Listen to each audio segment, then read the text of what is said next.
Hello, welcome back to my channel and to part 2 of my Oxfam online charity shop haul. This will probably be shorter than the other video because looking at what I've got left, I think I've shown you more than half already.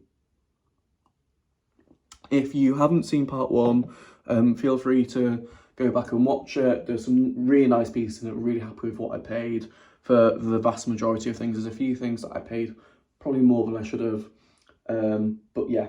Let's get on and I can show you everything else that I got. So first things first, it's a piece of modern Laura Ashley, which I don't usually tend to pick up, but it was £6.59, which for a dress I thought was okay, because it is a really nice black floral broderie dress, and it's lined in this sort of sandy coloured material. It's a UK 10, so it's not a particularly big size. But it's a nice summer dress, and I say summer dress, I say summer because of the broderie, not because of the fact that it's black.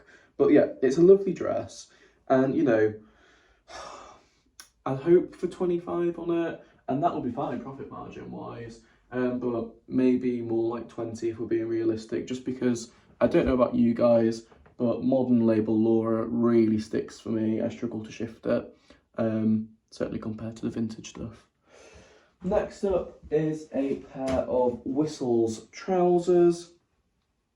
I paid £7.99 for these, which is quite a lot really, because I stopped picking up Whistles ages ago because I never seemed to be able to shift it. However, I've seen quite a few other people picking it up recently, so I thought maybe it's had, you know, like a rebirth. That's not the word. Maybe it's got more interest than it did a couple of years ago, so I picked up some of it up in recent hauls. These trousers are a small size, they're a size 8, they're just khaki, smartish, chino-y trousers with turn-ups at the bottom. So yeah, you can see it says Whistles there. So yeah, £7.99 is quite a lot to pay. See if I can get 30 for them perhaps, that would be fine. Even more than that, obviously better. But yeah, we'll see. Another piece of hobs. If you watched the last video, you'll know I said that I've sold quite a lot of hobs, but it's always been the sort of classic pieces that they make. And I picked up a few more out there pieces to see how well they do. This is one of them. It is a floral linen skirt, very bold floral print on this red background. It was £6.99. It's older label hobs, it's a size 8, so it's a small size. But yeah, it's 100% linen, and it is a pretty skirt. Be lovely for spring, summer. It's quite, got quite a lot of material, so it's nice and floaty. So yeah, we'll see.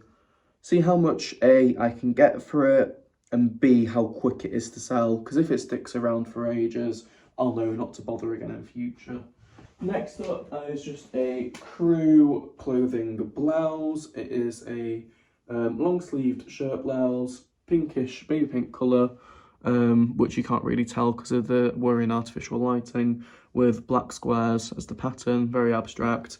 It is a size 8, so it's a small size, but crew does quite well for me as bread and butter, sells through quite quickly. Paid £4.19 for it, should hopefully get 20, and that's 5-fold profit, so we'll be really happy with that if I can get 20 on that. Then a brand that I haven't picked up before, but I know about it. I've bought clothes from there myself, but just never from a charity shop to resell. It's COS, so it's a COS dress. It's really nice abstract print with the khaki band around the bottom of it. Just show you the print close up. It's a UK 12. It's 100% polyester, so it's not fantastic materials. It looks like it could be silk, but it's not. And I paid £8 for this. So, as I've never sold COS before, I don't know if I've potentially overpaid for that. We'll see with regards to comps when I check. So, minimum I'd be hoping for will be 30 on that. If I can get more than that, fantastic. Then, I share the same views as Sarah on Calico in that it's really well made, but shit me is it difficult to sell. However, I couldn't resist with this because it's new with tags and it's 100% silk and it's beaded and it's a dress. So here it is. It's just a simple, is it a shift dress? I think think that's what it's called. So you can see the beaded bodice bit with nice floral detailing, and that on the hem, it has the same detailing on it. This was £7.79. Like I say, new with tags. And like I say, 100% silk. So, you know, come on, surely someone out there has to want this. And surely I can get a decent price for it. 100% silk, new with tags. You'd be hoping for 40 surely on that, minimum. I have sold a calico dress once. But every other piece of calico I've ever bought is still either listed or I've redonated it because it's just not sold. So I might have picked up a dud there. Who knows? Next thing is another pair of shoes. I say another pair, there was 2 pairs in the first part if you've not seen that. These are Hobbs, but they are the Marilyn Anselm range collaboration. I think this must be the 90s or noughties, judging by the label in them and also the style of the shoe, but they are really elegant, lowish heels, you know, it's maybe 2.5, 3-inch heel with the classic pointed toe. It's a very Y2K is the pointed toe, isn't it? And it's got this sort of open side to the outer part of the foot, but the inner is protected. I suppose that'll make it more comfortable to wear. Not too much wear to the soles. They have still got a lot of life left in them, and you can see from the heel as well, it's not splayed out and all disgusting. But yeah, these are real suede. They're an EU39, so is that a 6, I think, or maybe a 5. And yeah, it's the Marilyn Anselm collaboration. So I don't know how much these are worth. I paid, what did I pay? £8.99 for them. Oh, apparently they're a 5.5. That's what a 39 is. Yeah, paid £8.99 for them. I would take a guess at maybe get 40 for them. I'd be very happy with that if I could do, but I don't know, maybe that's too optimistic until I've done my research. Yeah, happy with those though.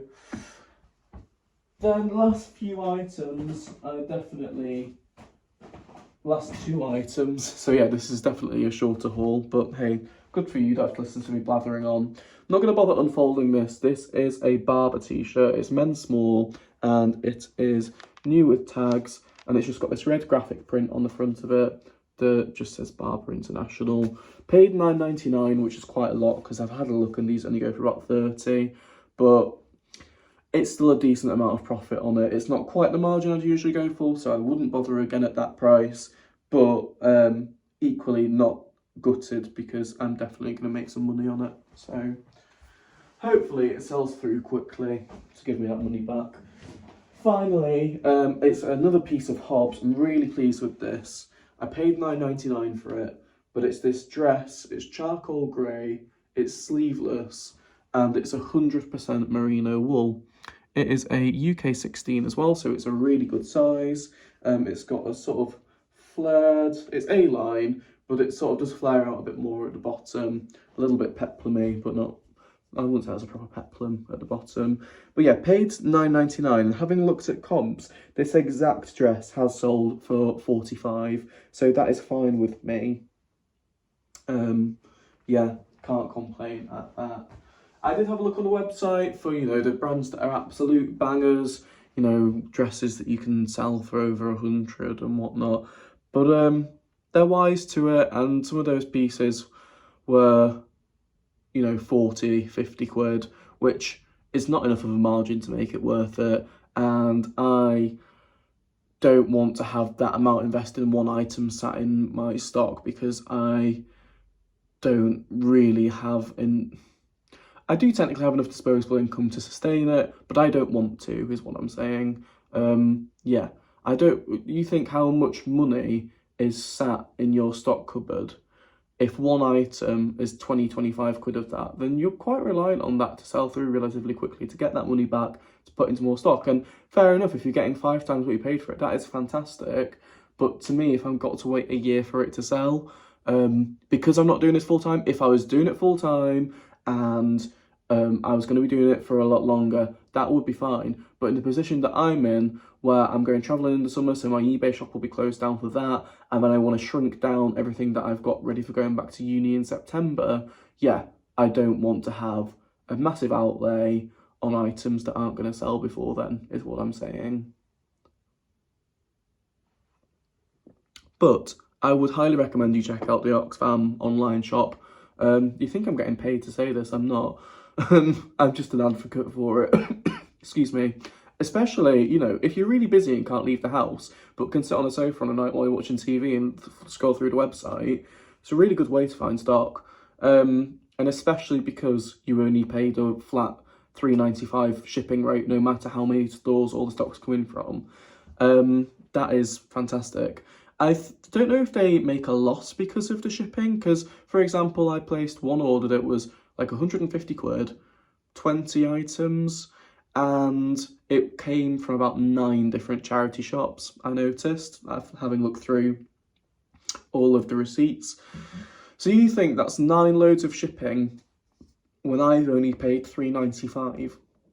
Now, I'm sure that charities will at least have their shipping subsidised or a discount from Royal Mail, but surely they're making some sort of loss with regards to shipping. As much as I know they're making money overall because the items are given them to them for free and it's volunteers that are putting on the website and packaging them up, still, there has got to be an element of loss there with regards to postage, surely. I don't know. Let me know your thoughts. Have you tried an Oxfam online shop? How have you found it? Like I say, it's ended up allowing me to find a little bit of a honey hole with the shop that I showed all the stuff from in the first part of this haul. I went there today and spent 75 quid and got a full bag full because the prices were on point and the brands were on point and the quality was there too. So yeah, I've managed to find myself a really good new sourcing spot now, because I was chatting with her and she was saying the sort of things that she would put on the website, like Vintage Laura, compared to some of the stuff I was picking up, which she wouldn't bother with, which is fair enough. So it just means that I need to carry on going back there every now and then. Anyway, yeah, this is a bit of a shorter video. So that is everything that I got from Oxfam online. I will put on the screen now what my total outlay was, although I might have used that in the video title. But yeah, thanks for watching. Enjoy the rest of your day, and I'll see you again soon with another video, probably another charity shop haul, because I've still got another few to film with the stuff that you can't see behind me.